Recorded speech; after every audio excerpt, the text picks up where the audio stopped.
Innal hamdalillah nahmaduhu wa nasta'inuhu wa nastaghfiruh wa na'udzu billahi min syururi anfusina wa min sayyiati a'malina.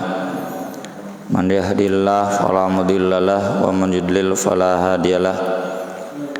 Asyhadu an la ilaha illallah wahdahu la syarikalah wa asyhadu anna Muhammadan abduhu wa rasuluhu alladzi la nabiyya wa la rasula ba'dah. Sallallahu wasallam alaihi wa ala alihi wa sahbihi wa man tabi'ahum bi ihsan, amma ba'd. An Thumamah bin Haznin al-Qushairi, dari Thumamah bin Hazn al-Qushairi, qala, dia menceritakan, syahidtud dar, aku hadir di istana atau di rumah Utsman, hina ketika asyrafa alaihim, naik ke atas menemui mereka Utsman. Memahami hadis itu kan bisa utuh kalau kita baca riwayat-riwayat yang lain. Dan kalau kita baca riwayat-riwayat yang lain, ini kejadiannya sesaat menjelang Utsman bin Affan wafat, atau bahasa ekstrimnya dibunuh. Saat itu umat Islam, orang-orang yang kecewa dengan kepemimpinan Utsman dan mayoritas yang terprovokasi oleh orang-orang munafik, mengepung istana Utsman bin Affan. Ini merupakan peristiwa kelam ya dalam sejarah Islam, dan sedikit masih menyimpan berbagai misteri yang walau a'lam ya bagaimana ini menyingkapnya. Dan ini pelajaran pertama ya dalam kedewasaan umat Islam di masa-masa awal. Mereka belajar untuk dewasa menghadapi kisruh politik kepemimpinan. Kita merujuk riwayat yang disampaikan oleh Sa'id bin al-Musayyib, seorang tabi'in senior yang lahirnya 2 tahun sesudah Nabi SAW wafat. Dia menceritakan yang mengepung Utsman bin Affan itu adalah orang-orang Mesir dan orang-orang Irak. Mereka adalah rakyat yang tidak puas dengan kebijakan gubernur-gubernur yang diangkat oleh Utsman bin Affan, terutama gubernur Mesir yang saat itu dijabat oleh saudara sepersusuan Utsman bin Affan. Saya lupa lagi ya, nggak mengecek dan lupa nggak tertulis namanya. Beliau sempat murtad pada perang Badar, lalu kemudian pada perang Uhud, lalu kemudian pada Fathu Makkah beliau ditangkap dan Nabi SAW menyuruh untuk mengeksekusi mati karena sudah murtad. Tapi Utsman bin Affan membela, dan kata Nabi karena pembelaan Utsman bin Affan maka dia diselamatkan, dan dia kemudian menjadi sahabat yang setia, berjuang berjihad di jalan Allah sampai diangkat jadi gubernur Mesir. Kepemimpinan beliau banyak mengecewakan rakyat, dan kita tahu ya karakter Utsman bin Affan itu sahabat yang lembut, jauh berbeda dengan karakter Umar bin Khattab ya. Tapi di sini kita nggak boleh menilai bahwa Umar lebih baik karena ketegasannya, kemudian Utsman lebih jelek karena kelembutannya. Masing-masing kan ada kelebihan, ada kekurangan.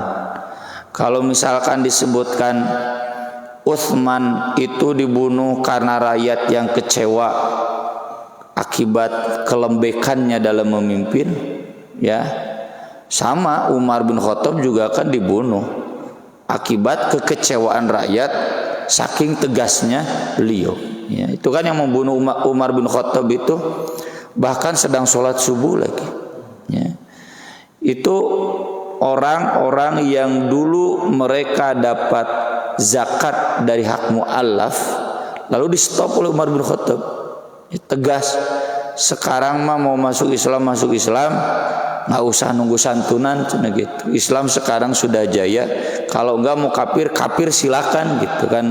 Umar tegas. Ya.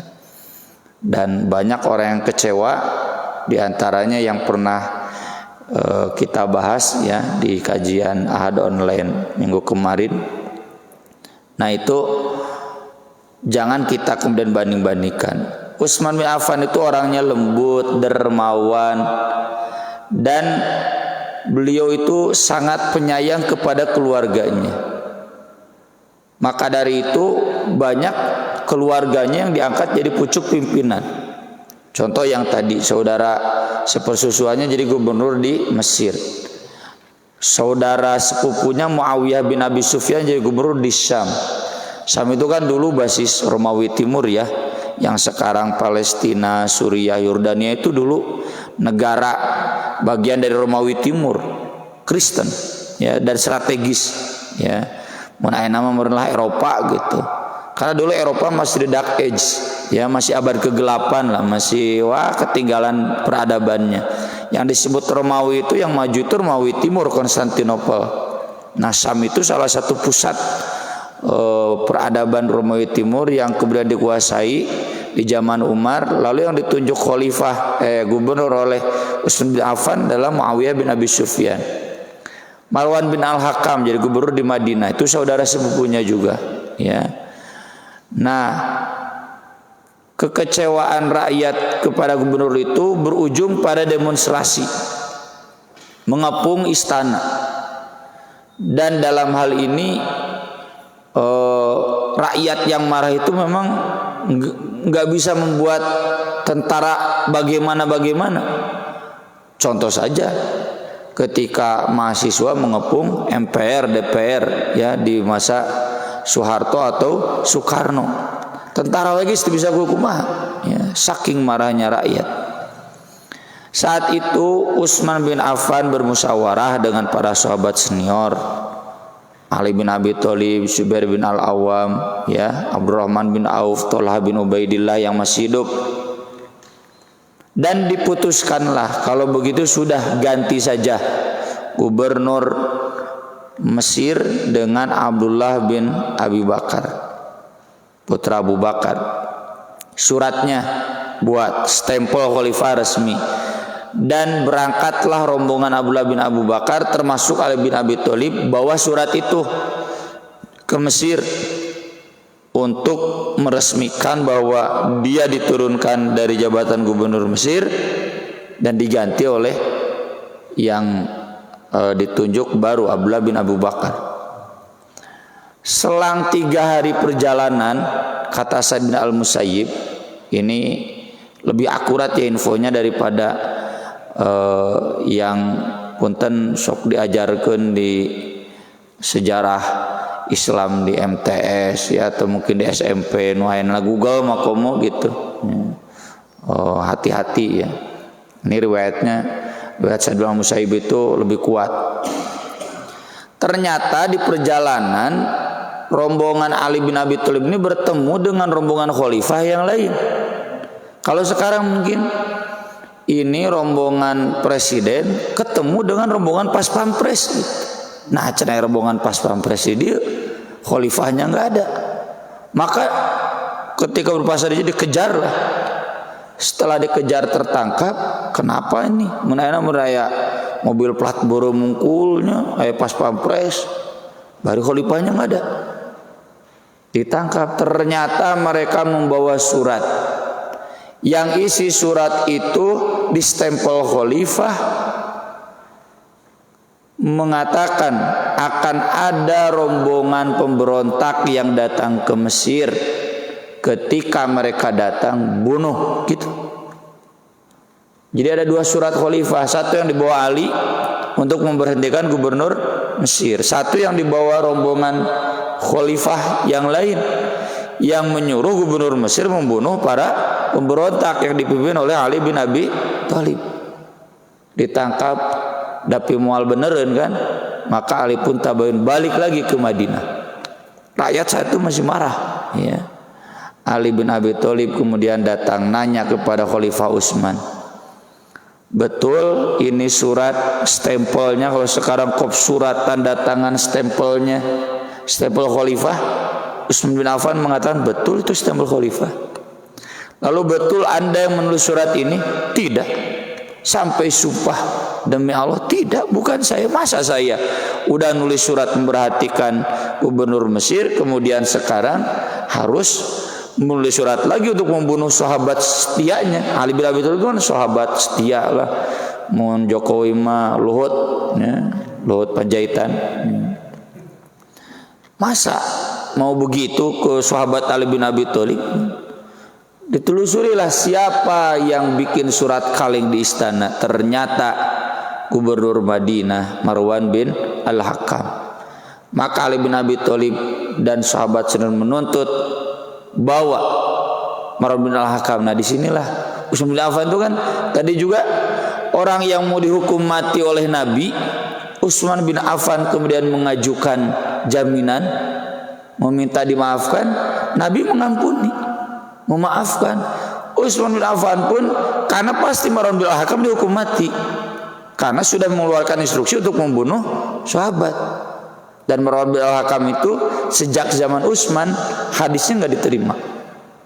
Kalau di Bulughul Maram, ya, saya memang kajian Bulughul Maram di sini nggak terlalu banyak bicara ilmu hadisnya. Soalnya pernah liur cenah Ustaz bisa kesimpulanna. Itu ada di hadis tentang menyentuh zakar. Siapa yang menyentuh zakar harus berwudu. Itu hadis riwayat Marwan bin Al-Hakam. Nah dipertanyakan mengapa Imam Bukhari meriwayatkan hadis Marwan bin Al-Hakam? Jawaban para ulama hadis, karena itu diriwayatkan sebelum Marwan bin Al-Hakam punya cacat di kasus Utsman bin Affan. Nah kesininya Marwan bin Al-Hakam meriwayatkan hadis itu nggak diterima semenjak kasus itu, ya. Utsman bin Affan pun lagi-lagi membela, karakter beliau itu begitu. Enggak, saya nggak akan kasihkan kepada kalian, biar saya yang urus. Ini yang membuat marah. Kata Ali bin Abi Thalib, ini rakyat sudah marah. Adanya perpecahan di tengah-tengah umat tuh gara-gara si Marwan gitu. Marwan bin Al-Hakam. Enggak, biar saya urus. Ali bin Abi Thalib pun angkat tangan, ya udah, silakan. Dan rakyat yang sudah marah nggak bisa diupahan, ya, nggak bisa diredakan. Ulanglah. Cuma Ali berpesan kepada Hasan dan Husain, jaga khalifah, jaga kamarnya, jaga ruangannya, jangan sampai ada orang-orang pembuat onar masuk dan kemudian membunuh khalifah, ya, kalau udah enggak karuan. Nah saat itu Utsman bin Affan dikepung sampai beberapa hari, ada riwayat sampai 7 hari. Utsman bin Affan enggak bisa sholat ke Masjid Nabawi. Utsman bin Affan bahkan tidak bisa minum dari mata air sumur rumah, nanti akan disebutkan di sini. Beliau terpaksa minum dari air laut. Maka can usum penyulingan pasti, ya. Itu sampai begitu, ya. Nah saat itulah Utsman bin Affan naik ke balkonnya di istana, kan sok aya juga di istana Buckingham, ya. Lalu berceramah kepada para demonstran. Ini hadisnya. Ansudukum billah wal Islam. Saya tanya kepada kalian atas nama Allah dan Islam. Hal ta'lamun anna Rasulullah sallallahu alaihi wasallam. Apakah kalian tahu atau ingat bahwa Rasulullah sallallahu alaihi wasallam qadimal Madinah, beliau ketika datang ke Madinah, walaisa biha ma'un yusta'dzab, tidak memiliki mata air bersih ghairu bi'ri rumah, selain sumur rumah, ya. Menanam sumur artesis, ya, sumur bor yang ada di rumah, ya, nama tempat yang dimiliki oleh satu keluarga. Faqala Rasulullah sallallahu alaihi wasallam, dalam riwayat lain Rasulullah sempat menawarkan kepada keluarga rumah, bagaimana kalau air ini diwakafkan saja, nggak usah dijual ke warga, karena kan muhajirin masih miskin, jumlahnya kan ratusan. Akhirnya kudu meuli cai, ya, mereka masih miskin, dan sedang awal-awal Nabi ke Madinah itu kan kondisi ekonomi belum mapan, merepotkan. Ini kasihan, udah aja bagikan gratis. Tapi keluarga rumah itu punya alasan, kami nggak punya mata pencaharian kecuali ini. Kalau ini diwakafkan, nanti kami makan dari apa? Ini jadi dalil, ya, bahwa yang punya aset tidak harus wakaf kalau memang aset itu jadi mata pencaharian utama dia. Maka Rasulullah SAW menawarkan kepada para sahabat, man yashtari bi'ra rumah, siapa yang mau membeli sumur rumah itu, fayaj'ala dalwahu ma'dilail muslimin, lalu timba dia sama dengan timba kaum muslimin, maksudnya diwakafkan saja. Jadi hak dia mengambil air dari sana sama dengan orang-orang lain yang berhak mengambil air dari sana, diwakafkan. Dan nanti ini jadi hukum, ya, hukum dalam syariat Islam, tidak boleh ada mata air yang dikuasai oleh perorangan. Kalau sekarang perusahaan, harus dimiliki oleh negara untuk kesejahteraan rakyat. Kalau di komplek harus dimiliki oleh RW atau oleh masjid, nggak boleh oleh perorangan, milik bersama. Ya, nggak boleh ada orang yang menarik keuntungan pribadi dari menjual air. Lantaran China pasti lain China manehna. Ya, air itu bukan hasil produksi dia. Nah, gali unggul, ya udah bayar ganti rugi gali nawe unggul. Da China mah meskipun sumurnya dari sini, buah airnya dari sebelah sana, ya, buah airnya dari sebelah sana, dari tetangga sebelah. Ya. Maka dari itu jadi hukum, ya, dalam hal air, api dan rumput, nggak boleh itu ada jual beli menguntungkan pribadi. Air, api itu kalau sekarang bahan bakar, ya. Jadi kalau dikuasai oleh Pertamina, BUMN, ya harus memang begitu. Dan kedua, rumput, ya, kade bapak garu jukut ayano ngarambet yang para domba na beli, memang bapak nu ngajadikeun jukut dan memang dipelak, ya, rumput itu enggak jadi dengan sendirinya, anugerah dari Allah, nggak boleh diperjualbelikan, ya, terkecuali kalau itu tanah milik masjid diperjualbelikan untuk kemakmuran masjid, untuk kemakmuran bersama boleh. Kayak air di situ Aksan di kami itu semua sumur air dimiliki oleh masjid, ya, ada 4 masjid di RW kami, semuanya punya sumur air, ya, jadi dimiliki oleh masjid, nggak ada yang milik perorangan. Beli itu hakikatnya infak ke masjid. Bi khairin lahu minha fil jannah, diganti dengan yang lebih baik darinya untuk dia di surga. Siapa nih yang mau beli sumur lalu diwakafkan, nanti diganti dengan yang lebih baik di surga? Maka kata Utsman bin Affan, fashtaroituha min sulbi mali, aku lalu membelinya dari hartaku sendiri, teudunan, teu bikin pengumuman siapa yang mau donasi ambulan, namanya teu, Pak Haji, langsung we diumumkeun saya misalkan ku saya sorangan, nah gitu. Utsman bin Affan itu. Ini tentu bukan berarti salah, ya, DKM mengumumkan relawan, enggak salah. Cuma ini menggambarkan betapa dermawannya Utsman bin Affan. Kalau memang ada peluang sedekah yang dia bisa sendiri, udah oleh sendiri saja. Nggak usah nunggu yang lain. Kadang kan kita berpikir dari saya segini, nah kan kayak ayatin lain gitu. Kalau Usman nggak berpikir begitu. Kalau bisa oleh saya sendiri aja, nggak usah menunggu yang lain. Kalau kita kan sedekah biasanya kadio pan gak ayatin lain. Bahkan ada beberapa yang nggak mau ditulis, ya khawatir nanti lebar minta deui cenah gitu. Ada yang begitu, hamba Allah saja hamba Allah cenah gitu. Ya bukan berarti dosa juga dosa hamba Allah, tapi kalau niatannya cenah bisa lebar minta, nah itu hati-hati, ya berarti masih ada bakhil dalam diri. Fastaro itu amin subli mali, saya tulis di catatan kaki, dihitung-hitung ya 35.000 dirham itu kurang lebih 11 miliar. Jadi sumur air zaman itu mah jika sumur minyak ayeuna sok mun aya sumur minyak dijual ke swasta berapa tuh kan harganya miliaran. Ya. Hampir 11 miliar dibeli sejak saya beli saking mahalnya air di Madinah, ya. Kan Bapak yang sudah ibadah haji juga ya, katanya lebih murah bensin dibanding air, ya, di sana itu katanya. Fa antumul yauma tamnauni an ashraba minha hatta ashraba min ma'il bar.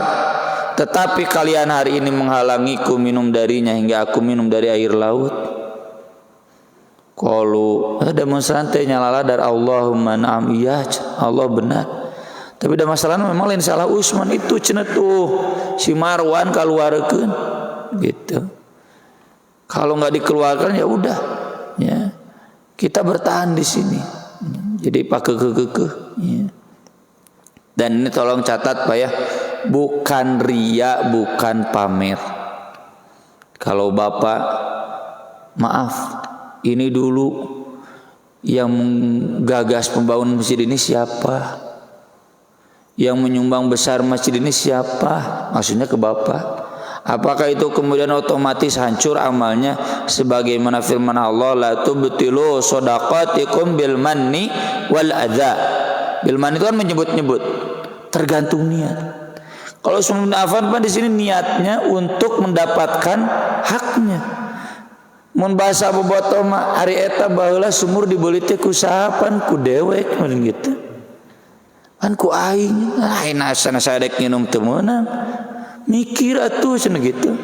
Pan itu sumur saya yang beli gitu. Jadi Bapak dulu berkorban di masjid ini besar, lalu tiba-tiba Bapak banyak dihalangi haknya. Boleh. Pada saat itu emang dulu yang merintis masjid ini siapa? Yang membangun jadi panitia pembangunan sebesar gini masjid sebagai ini siapa?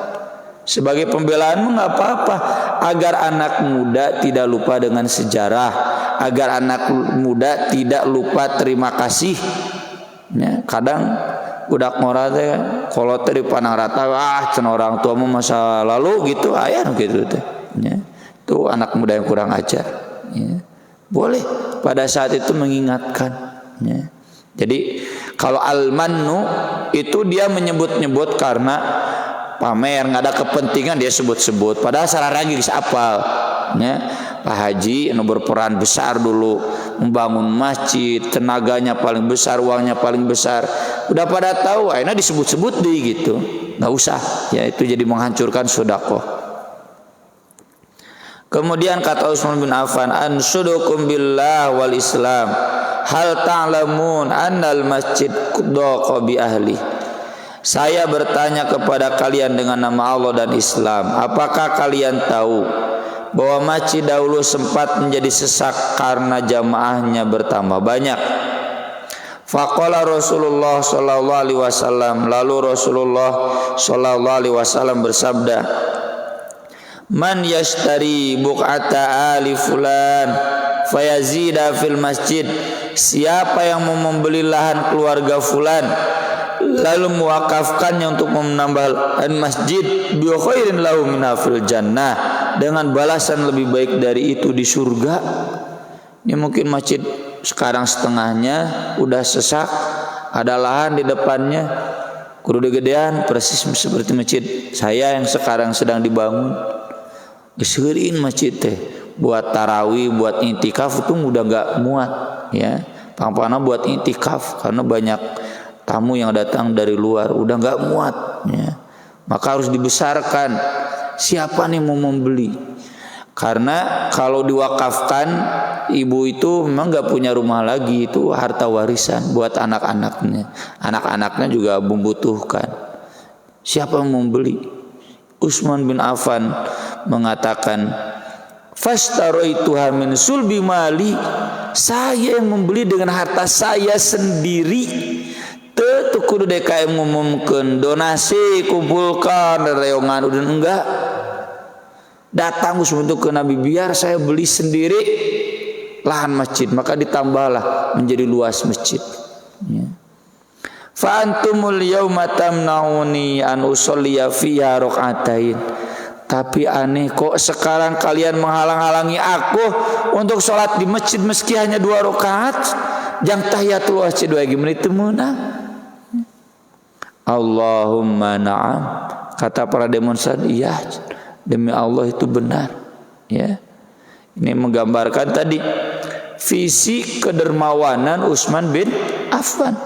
Kalau memang mampu oleh sendiri, kenapa harus setengah-setengah sedekahnya? Beli saja sekalian oleh sendiri. Jadi kalau kita ada peluang sedekah ya, di mana saja, mau di Masjid Baitur Rahman ini, mau di lembur bapak-bapak, yang sedekah itu oleh bapak mampu sendiri dan tidak akan jatuh miskin. Udah Pak, kayak Utsman bin Affan lebar dikabaturkeun sendiri saja. Ya terkecuali kalau nggak mampu ya. Udah sendiri saja. Kalau memang kita kaya, beli weh, sok biar. Itu bukan ria, justru fastabiqul khairat. Itulah kehebatan Utsman bin Affan. Makanya saya selalu bilang ya ke jamaah, ke santri, marane kudu beungar ya. Kan masjid ini nggak mungkin begini kalau nggak ada orang-orang kaya. Wasilahnya memang dari Allah sumbernya, tapi kan wasilahnya dari donasi orang-orang kaya ya. Kan cenah Ustadz, kaya itu dosa. Alhaakumut takatsur hatta zurtumul maqabir ya. Hadisnya kemarin dibahas kajian Kamis subuh. Kata Nabi, orang kalau punya 1 lembah emas pengen punya 2, udah punya 2 pengen 3, itu dosa. Jadi kalau kita sudah punya penghasilan 10 juta, yang 20 juta, 20 juta, yang 30 juta, sudah punya 2 toko, pingin punya 3, udah 3 pingin punya 4. Kata Nabi itu dosa.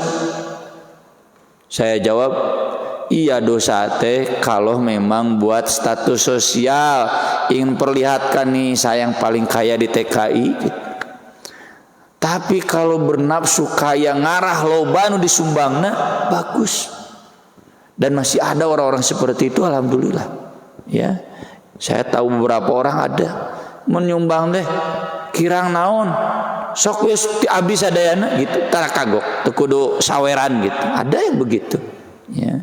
Tapi memang langka, dan ini memang orang-orang kaya, bukan orang yang biasa-biasa ya. Makanya butuh kita orang-orang kaya seperti Utsman bin Affan yang dermawan tentu saja. Kemudian ansudukum billah wa bil Islam hal ta'lamuna anni jahaztu jaisal usra min mali. Tahukah kalian bahwa saya yang memberikan perbekalan kepada pasukan usrah. Pasukan usrah itu pasukan Tabuk. Perang Tabuk itu perang melawan Romawi Timur yang base camp militernya di Tabuk ya. Romawi Timur itu kan kekaisaran besar yang Konstantinopel itu. Padahal saat itu sedang krisis pangan di Madinah, sedang musim kemarau panjang, telat hujan datang. Disebutlah usroh, susah usroh itu kan. Innamal usri yusro. Ini harus berangkat jihad, bekal nggak ada. Utsman tanya, siapa yang dulu memberikan perbekalan pasukan usroh? Disebutkan, saya tulis di riwayat lain di footnote, Utsman menyumbang 1000 keping dinar. 1000 keping dinar. 1 dinar itu kan 4,25 gram. Artinya Utsman menyumbang seberapa kilo Pak ya?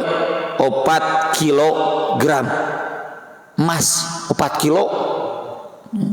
Asa can ayanya menyumbang ka urang emas paling 100 gram 200 gram ka 4 kilo macan aya yang menyumbang emas 4 kilo.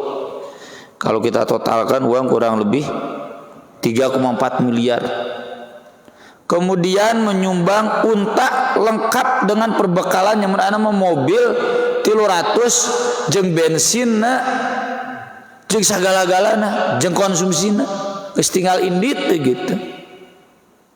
Atau minimal motor sehingga bisa berangkat pasukan 300 orang itu yang tidak punya kendaraan. Siapa dulu yang memberikan perbekalan itu? Kan saya. Utsman hendak mempertanyakan kepada para demonstran, jangan lupa jasa orang sudah berjasa, lain adek pamer ya.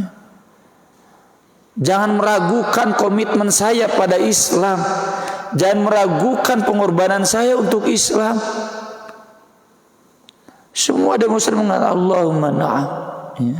Ini kalau kita gambarkan Utsman bin Affan itu donatur semua masjid yang bangun masjid beli lahannya ku Utsman, sumur borna ku Utsman, perbekalannya rotibah buat marbotnya, rotibah buat ustadznya, rotibah buat fakir miskin yang mengabdi di masjidnya, kan baik ku saya kan gitu. Termasuk mungkin kalau goesnya fisabilillah biar saya yang tanggung biaya goesnya biaya tiketnya, biaya apanya, kan baik di saya kan gitu. Atau kalau itu kaitannya pengurus masjid yang banyak kuliah ya, harus pesantren lagi, biar sok kali itu pesantren kuliah dibiayaan gitu. Ustad-ustadnya sok kali itu kuliah dibiayaan. Itu Utsman bin Affan donatur nu teu kagok ya. Semua yang bisa dia sumbangkan sumbangkan. Ya. Kemudian yang keempatnya Utsman bertanya lagi, ansudukum billah wal Islam, hal ta'lamuna anna Rasulullah sallallahu alaihi wasallam kana ala thabiri Makkah. Kalian tahu bahwa Rasulullah sallallahu alaihi wasallam pernah ada di gunung Thabir Makkah. Wa ma'ahu Abu Bakrin wa Umar wa ana. Saat itu ditemani oleh Abu Bakar, Umar dan saya. Fataharraqal jabal hatta tasaqata tijaratu bil hadid. Tiba-tiba gunung itu gempa lini ngegeter sampai bebatuannya berjatuhan. Ya, berarti lininya cukup dahsyat nih, entah berapa magnitudo ya. Lalu faraqadu birijli, Nabi langsung ngegebrik dengan kakinya begitu kan. Uskun sabir, diam kamu sabir ya. Menanam meureun bapak ke Gunung Patuha ini cicing Patuha cenah gitu ngan dijamin moal mempan. Ini kan Nabi ya. Jangan dianggap ini sunnah ya, awas. Jadi kalau ada lini diam hei kamu TKI misalkan. Diam hei kamu bumi ya. Enggak, ini bukan sunnah, ini mujizat ya. Uskun sabir, diam kamu sabir. Fa inna ma 'alaika nabi wasiddiq wasyahidani. Di atas kamu kan ada nabi, ada siddiq dan 2 yang akan mati syahid. Nabi jelas nabi, siddiq Abu Bakar as-Siddiq. 2 syahid, yang satu sudah gugur saat itu Umar bin Khattab, satunya lagi Utsman. Dan inilah yang membuat Utsman menyuruh semua pengawalnya termasuk Hasan dan Husain, udah kalian pulang semua, pulang untuk mengakhiri krisis ini. Kenapa? Saya itu mau dijaga tidak dijaga pasti mati syahid. Suruh pulang gitu ya. Umar bin Khattab saja yang dijaga, ada penjaganya, ada itu penjaganya ikut sholat ya. Anger weh, takdirna dibunuh mah dibunuh. Utsman bin Affan berkaca kepada Umar, udah kalian pulang. Kalau saya sudah mati saya kan selesai urusan gitu. Dan ini tidak termasuk bunuh diri ya. Ini termasuk justru kesiapan seorang muslim menerima takdirnya, ajalnya, ya. Dan yang seperti ini menggambarkan keyakinan yang kuat kepada Allah. Dan itu pernah dialami oleh salah satu guru saya. Sudah operasi 2 kali, harus yang ketiga kalinya dicoba lagi. Kata guru saya, udah biar kami memilih jalan kami sendiri, gitu. Nggak memilih, ya udah. Kalau begitu ya udah. Dan beliau nggak lama kemudian meninggal dunia. Itu bukan bunuh diri. Udah bagian dari tawakal. Dioperasi 3 kali sama almal can puguh cager gitu. Ya 2 kali wae udah gagal gitu. Maka para demonstran kemudian menjawab, Allahumma na'am, ya kami tahu demi Allah. Kata Utsman, Allahu Akbar, syahiduli wa rabbil Ka'bah anni syahid.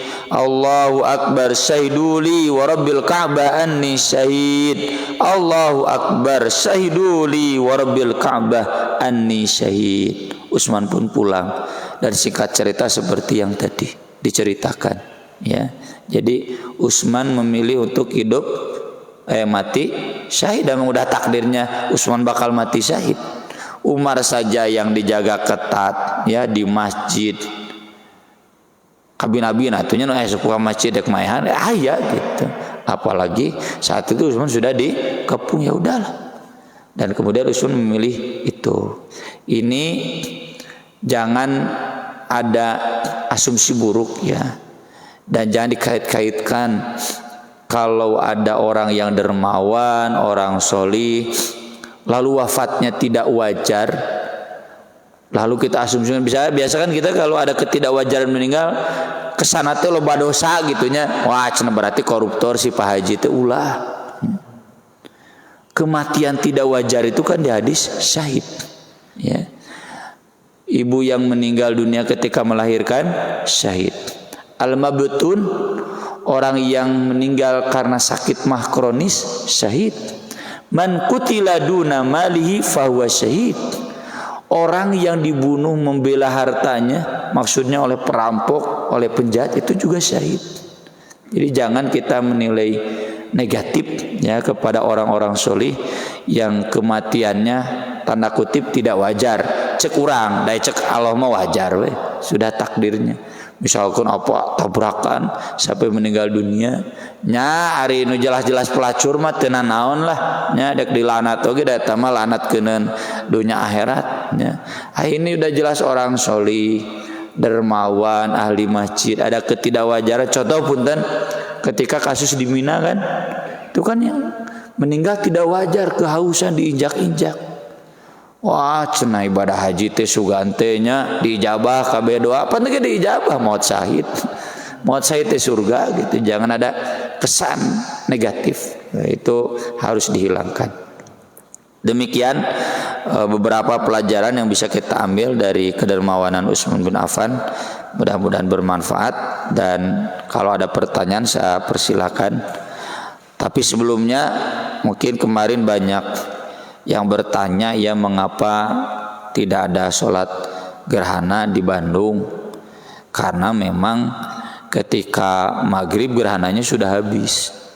Gerhana bulan itu kan ketika bulan teruqyat, ya.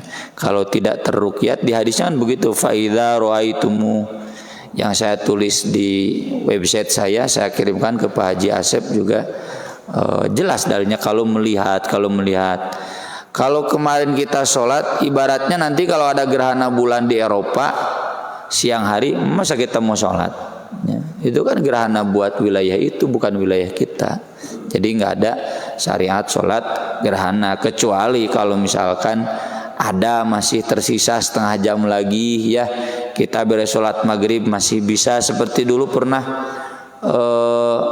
gerhana sesudah sholat subuh, gerhana bulan. Tapi gerhana puncak nama sesudah terbit matahari. Gerhana puncaknya itu jam 6 sampai jam 8. Saya masih ingat lah, sekitar tahun 2007. Ya, karena saya masih ingat saat itu ada ustadz yang menikah dan saya sudah punya anak 1 bayi. Ya, 2007. Itu kan meski baru awal gerhana ya kita sholat sampai terbit matahari aja ya. Meski puncaknya jam 8 pagi nggak ada sholat gerhana jam 8 pagi karena sudah nggak ada bulannya, itu bulan buat yang lain, sudah tidak mungkin terukyat gitu. Jadi syariat sholat gerhana bulan, gerhana matahari itu semua kalau kita mengalami di daerah kita. Kalau kita tidak mau di daerah kita ya tidak ada syariat, termasuk penumbra.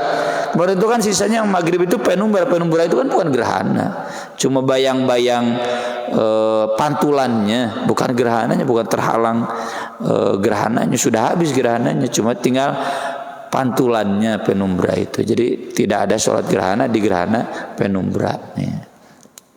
Mangga nusanesana wilayah pertarosan taya kewe salasa Pak Hajinya. Aku lo qouli hadza wa astaghfirullah li wa lakum subhanakallahumma bihamdik asyhadu an la ilaha illa anta astaghfiruka wa atubu ilaik. Wassalatu wassalamu ala rasulina al karim. Wassalamu alaikum warahmatullahi wabarakatuh.